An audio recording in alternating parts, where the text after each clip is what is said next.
Fala galera, bem-vindos a mais um Occultcast. Eu sou o Gigim, do portal imperiumfortuna.com e atosnegros.com.br.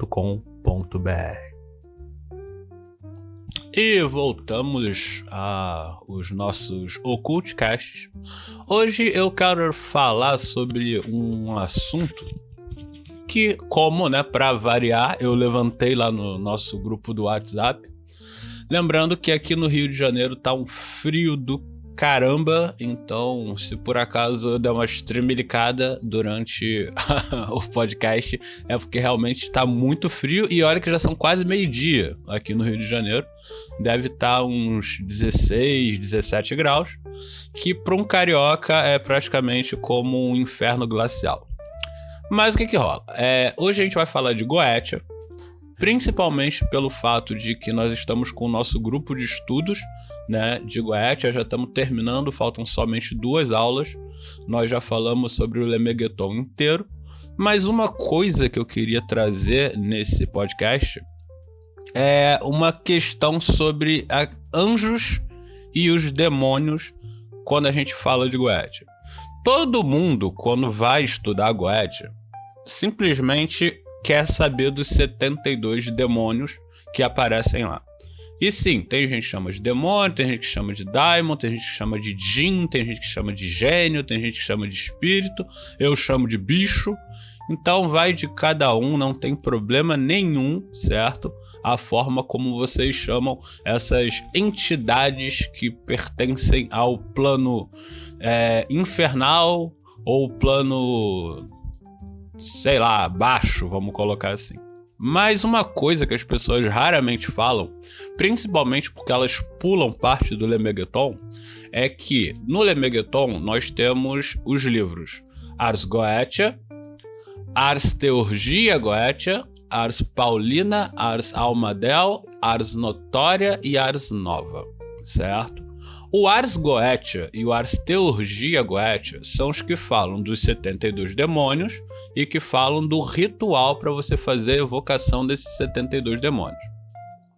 O Ars Paulina e o Ars Almadel, eles falam dos anjos, arcanjos e do Almadel, que é uma ferramenta e um método utilizado para que você consiga entrar em contato com os anjos. Por quê? Se vocês pegarem, por exemplo, a Goetia do Dr. Hood, né, lá vocês vão reparar que ele frisa bastante o trabalho com os anjos. E ele é muito baseado na obra do Trithemius, certo? E o Trithemius, ele basicamente ensinava você a falar com anjos. Então percebam que se vocês dividirem bem, tirando o Ars Notoria, que ele é para um clareamento mental, vamos colocar assim, né, uma preparação mental para você fazer a melhor escolha antes de fazer o ritual, a gente tem quase que a mesma quantidade de conteúdo quando a gente fala na Goetia de demônio e de anjo. Só que, obviamente, os demônios são mais populares, porque as pessoas raramente, né, trabalham com magia angelical utilizando a Goetia. Normalmente as pessoas elas preferem procurar o Di, né, para trabalhar com magia enoquiana, sendo que boa parte do conteúdo que você encontra na Goetia para trabalhar com anjos lembra bastante o conteúdo do Di e obviamente lembra bastante o conteúdo do Trithemius, porque como eu já disse para vocês uma porrada de vezes, o Lemegeton é um grande almanaque, ele não é um grimório, ele tá mais para um almanaque, porque ele traz conteúdo de vários outros livros, de vários outros autores, de várias outras épocas. E a parte de magia angelical é muito interessante e eu vejo que as pessoas não falam muito disso. Então eu queria trazer esse lance para vocês sobre a Goetia ao contrário.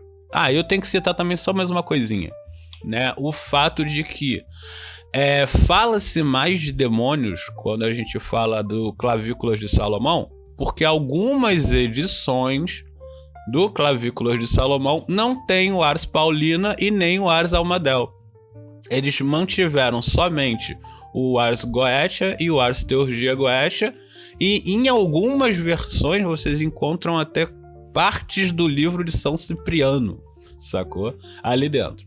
E como vocês sabem, né, a Goetia ela não é tão levada a sério como alta magia, exatamente pelo fato de que tem tantas edições com tantas modificações que ela perde a ordem para pertencer a uma ordem, né? Ela é tão modificada que você pode pegar um livro e tem tanta coisa faltando que você fala, meu Deus, esse livro tá errado.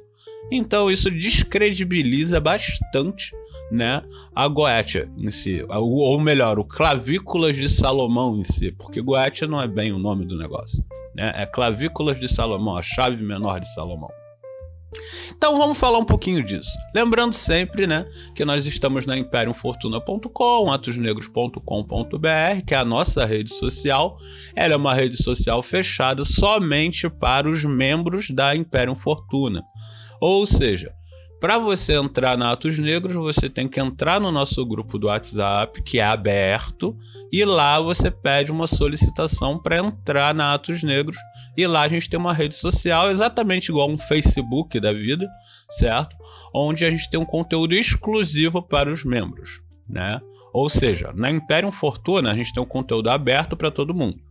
Na Atos Negros a gente tem um conteúdo que é somente para os membros do grupo do WhatsApp. Então, voltando.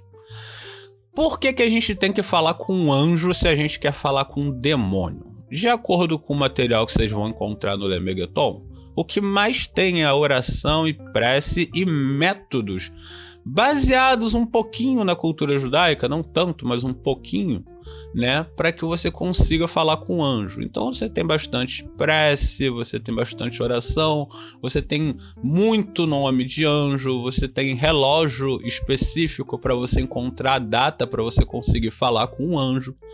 E tudo isso porque o método, ele reza a lenda ser tão seguro exatamente pelo fato de que quando você for evocar um demônio, você vai estar acompanhado do poder do anjo que você evocou antes.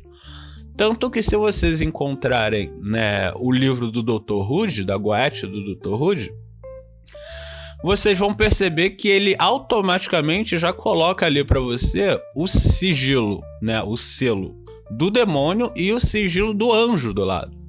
Então ele equiparou, tipo, olha só, para você chamar esse demônio, você tem que chamar esse anjo. E para você chamar esse demônio aqui, você tem que chamar esse anjo aqui, certo? Então, a Goetia full trevosa, né, a Goetia Dark, que seria a Goetia onde você falaria somente com o demônio, e foda-se Deus, eu sou malvadão, eu sou satanista, eu sou luciferianista e tal, essa Goetia não era nem para existir, né? Porque, de acordo com a base original e de acordo com os maiores estudiosos da Goetia, você tem sim obrigatoriamente que chamar um anjo. Você tem que acreditar em Deus. Você tem que estar em jejum. Você tem que estar limpo. Você não pode estar chapado. Você não pode estar drogado para fazer a evocação Goetia. Muito pelo contrário.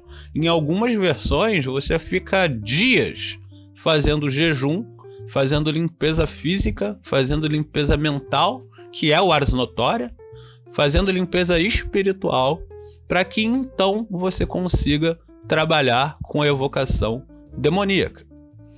E aí vem aquela grande questão que eu reparei que alguns ocultistas do YouTube, né, esses sim são do YouTube, porque eu vi no YouTube, levantaram. Ah, não só do YouTube, desculpa, tem um outro autor que também levantou isso, que é na Goetia do Aleister Crowley lá do Duquette. Se você consegue falar com um anjo, por que diabos você vai querer falar com um demônio logo depois, né? Para quem leu a Goetia do Aleister Crowley, lembrando que a gente tem o PDF na nossa biblioteca, então os membros lá da Imperium podem acessar, né? Nesse livro do Crowley, ele fala que ele conta a história, né, de um discípulo, e ele tem uma mestra, que é uma mulher, inclusive, E ela cita isso pra ele, né? Que ela ensina a Goetia pra ele e ela fala que ela não pratica, que ela não evoca os demônios. E, obviamente, o personagem do cara, né? Ele faz a evocação demoníaca. Não lembro agora de qual era o demônio em si. Acho que era Buer, que ele chama, não tenho certeza. E aí ele consegue o que ele quer. Mas ele cita que a mestra dele falou pra ele que ela não trabalha com os demônios da Goetia porque ela já tem acesso aos anjos. Então, se ela tem acesso aos anjos que dão a clareza mental para ela e que fazem com que ela siga os melhores caminhos, ela não teria por que fazer uma evocação de um demônio, que é um espírito baixo. Lembrando que no Lemegeton, eles chamam os anjos, não de anjos, né? Eles chamam mais de espíritos aéreos, porque seriam entidades que habitam o terceiro plano superior, ou que alguns chamam, acho que na cultura hindu, de umbral superior ou umbral menos denso. Vamos dizer que a gente tem camadas de planos, né? A gente tem o plano físico, que pra gente seria o plano do meio, e nós teríamos planos superiores, Jardim do Éden, Plano de Luz, Cidade de Prata, e a Cidade de Prata seria o terceiro, né, onde morariam os anjos, vamos colocar assim. E abaixo da gente a gente tem o umbral, a gente tem o inferno, a gente tem plano cinza, e os demônios, eles morariam nos planos inferiores, né? Acho que eles chamam de planos terrestres ou planos densos, certo? E nós moramos no plano físico, que ficaria no meio disso. Então eles citam, né, que você, para conseguir falar com esses anjos, você tem que fazer toda uma limpeza. De acordo com a versão, é muita limpeza. De acordo com algumas versões, é só prece. Tem uma versão, se não me engano, do Ars Paulina, posso estar errado, que é uma versão mais judaica, se não me engano, onde você nem faz o ritual, você faz só oração. É só prece, jejum e oração. Prece, jejum e oração. E tu espera o anjo vir, sacou? Já no Ars Paulina, ele já cita rituais mesmo muito similares ao ritual da Goetia, onde você utiliza de ferramentas para fazer a evocação do anjo. No Ars Almadel, a gente já tem algo muito mais parecido com a magia enoquiana, pelo fato de que a gente vai fazer a evocação e o contato com o ser aéreo, ou seja, anjo, utilizando scrying. Para quem não lembra, o scrying é aquele método onde você utiliza um médium que ele vai entrar no estado alterado de consciência, normalmente utilizando uma bola de cristal e o almadel, que é uma espécie de altarzinho de cera, né? Onde ele vai entrar em contato com esse anjo. E aí você pode chamar os 365 anjos que tem no Ars Paulina, ou você pode chamar os 4 anjos que a gente tem no Ars Almadel, que são os anjos relacionados às estações do ano, né? E nós temos entidades planetárias e coisas do tipo, ou seja, de versão para versão vocês vão encontrar anjo pra cacete. Demônio já é engraçado, os demônios vocês sempre vão encontrar 72 a 74. Sacou? Só que eles sempre citam que aqueles ali são os que estão catalogados pelo Salomão. E nós sabemos que não foi o Salomão. Sabemos também que o Ars Paulina não foi escrito por São Paulo, né? Ou seja, é uma papagaiada na Goetia que faz com que a gente abra esse leque de será que eu posso modificar isso? Será que eu posso modificar aquilo? Então, vem a questão que eu quero levantar nesse podcast, que vai ser curtinho, né? Já estamos batendo uns 15 minutos aqui. Essa que é a questão. Por que, né, as pessoas elas deveriam chamar um demônio se elas já conseguem falar com um anjo? Algumas hipóteses foram levantadas pelos vídeos que eu vi, por alguns textos que eu li, que citam que as pessoas, quando elas tentam entrar em contato com um demônio, elas não se sentem dignas de falar com anjos. Porque um anjo seria uma entidade de luz, seria uma entidade superior, ela está num plano menos denso, então por conta disso as pessoas acreditam que estão mais próximas de demônios, né, ou djinns ou gênios, do que estariam próximas dos anjos. O que me parece meio zoado, porque se a pessoa ela não se acha digna de falar com um anjo, aí ela foge pra Goetia pra falar com o demônio, ela vai entrar no Lemegeton e vai ver que vai ter que falar com o anjo da mesma forma. Ela vai ter que se limpar para conseguir falar com o anjo da mesma forma. Então, esse argumento meio que cai por terra. A não ser, obviamente, que essa pessoa que pensa dessa forma tenha pego uma das versões, né, do Clavículas de Salomão, ou da Chave Menor de Salomão, o qual retiraram o Ars Paulina e o Ars Almadel. Sacaram? E aí vem a outra questão. Se eu posso falar com 4 arcanjos, e esses 4 arcanjos são os que seguram os 72 demônios da Goetia, por que diabos eu não vou falar com um arcanjo? É mais tipo, os caras tancaram 72 demônios da Goetia, e aí eu vou procurar demônios, eu posso fazer o ritual para falar com um arcanjo. Isso daí é ainda pior, né? Porque aí a gente entra numa cabala angelical e tal, e você falar com um arcanjo, pra mim, na minha opinião, principalmente como praticante de Goetia, e sim, eu falei, né, bastante com demônios, eu acredito que você falar com um arcanjo é algo que deixa-se bem claro no Testamento de Salomão, que foi o Salomão que falou, certo? Ele tinha contato a um arcanjo. De acordo com o Lemegeton, a gente tem contato com duques, que são os anjos que numa hierarquia angelical estariam abaixo, certo, dos arcanjos. Então, o Salomão, ele conseguiu fazer isso porque ele era literalmente o homem mais sábio do mundo e ele era o filho favorito de Deus. Por isso que ele recebeu o anel e a corrente de Salomão para fazer a maior obra da atualidade dele, né, da época dele, de Deus, que era o Templo de Jerusalém. Então, esse outro argumento de, se eu posso falar com 4 arcanjos, por que eu vou procurar demônio? Simples, porque você não vai conseguir falar com 4 arcanjos. Você não é Salomão. Você não é isso tudo. Você não é limpo a esse ponto. E sim, eu acredito que uma pessoa, para ela ter realmente contato com entidades tão altas quanto os arcanjos, e também com os grandes príncipes do inferno, os reis do inferno, na verdade, né? Que é Belzebu e tal, e etc. Tu tem que ser muito pica. E essas pessoas, elas acreditam porque elas leram um livro, elas se tornaram tão sábias quanto Salomão, que, repito, era o homem mais sábio do mundo.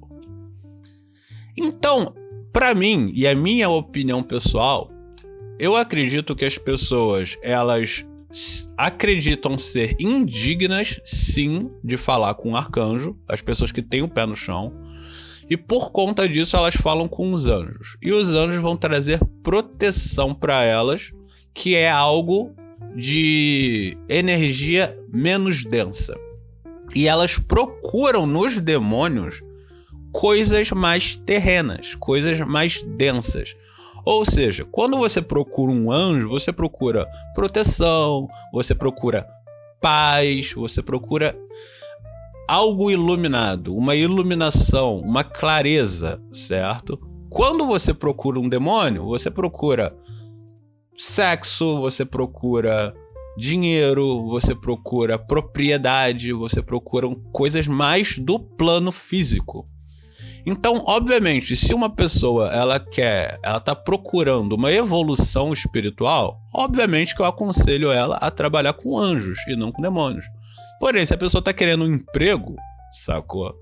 Se ela tá querendo pagar suas dívidas, se ela tá querendo comprar um carro, se ela tá querendo sair da miséria, aí eu já diria que ela trabalharia, né, com os demônios. Até porque é muito difícil você limpar o seu corpo, sua mente, sua aura, sua energia, quando a tua conta tá no vermelho e tu tá passando fome. Quando você tá doente, quando você tá todo ferrado. Então, essa pessoa jamais ia conseguir chamar um arcanjo. Ah, mas eu posso então fazer o ritual da Goetia sem chamar anjos? Algumas pessoas fazem, eu fiz durante um período, não aconselho, porque para que você tenha realmente proteção contra um demônio, que sim é uma entidade que pode ser tida como esperta, sorrateira, maligna. Não vou dizer que todos são, mas eu vou dizer que todos eles têm uma coisa muito, mas muito similar ao livre-arbítrio. Então, eu acredito que sim, uns demônios, eles podem te passar a perna. É um Mefistófeles da vida. Realmente pode acontecer um Fausto da vida contigo. Então, para que você tenha mais proteção, além de todas as ferramentas, você ter um leão de chakra, né, aéreo, vamos colocar assim, me parece uma boa ideia. Mas já batemos os nossos 20 minutos, esse é um podcast. Lembrando que eu não tenho gravado tantos podcasts exatamente pelo fato de que a turma de Goetia, né, está em andamento. Então depois eu vou dar uma pausa de mais ou menos um mês e aí vou voltar a gravar os podcasts. Lembrando sempre que os nossos podcasts estão no YouTube e no Spotify. Tanto no YouTube quanto no Spotify vocês podem ver na TV, celular, qualquer lugar. Não precisa ficar olhando a tela no YouTube porque eu não coloco imagens nem nada. É só o áudio mesmo, pra galera poder ouvir enquanto tá no ônibus, indo pro trabalho, quando tá lavando louça, tá cozinhando ou antes de dormir. Não aconselho antes de dormir não, mas pode rolar, certo? E todos os links estão na nossa descrição. E lembrando sempre que a gente tem a nossa campanha do Apoia-se. Se você gosta muito do nosso conteúdo e quer contribuir, né, a gente tem o nosso Apoia-se, o link tá na descrição. E nós temos também o nosso Pix. Ah, sobrou um trocadinho, eu gostei do podcast, eu quero dar R$1 pro Gigim ou pra Imperium, certo? O nosso Pix é imperiumfortuna@gmail.com, que também tá na descrição. Qualquer valor é bem-vindo. E esse dinheiro que eu recebo, ele é utilizado para manutenção dos sites e para compra de equipamento para gravação dos podcasts. Atualmente eu tô querendo comprar uma webcam, né? Para que a gente possa fazer umas lives melhores, porque eu tenho usado só do notebook, ela é uma merda, certo? Então todo o dinheiro de vocês não vai pra farra. Às vezes eu compro um cigarro com ele, não vou mentir não. Mas a boa parte, ou quase toda a parte desse dinheiro é para pagar a hospedagem dos sites e comprar equipamento para Imperium Fortuna, certo? Então galera, eu deixo o debate para vocês. Entrem lá no grupo da Imperium, deem a opinião de vocês, comentem aqui também, e aí a gente leva esse papo mais pra frente, e aí, quem sabe a gente se aprofunde mais, a gente faça uma série de podcasts falando sobre Anjo e Goetia, o que eu vou chamar hoje de Goetia ao contrário, certo? Então, valeu galera, até a próxima e fortuna!